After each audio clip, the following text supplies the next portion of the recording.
Need to clean the seats in your car? This video has some great advice to get the inside of your vehicle looking great.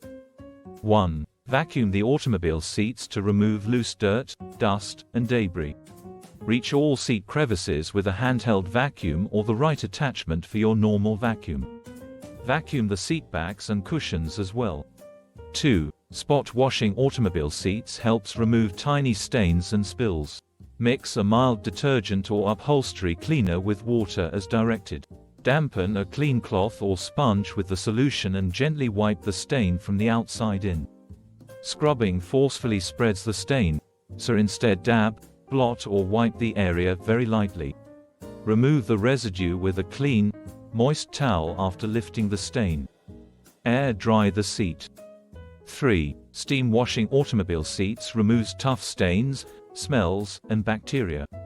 Use a handheld steam cleaner or rent a professional upholstery steam cleaner.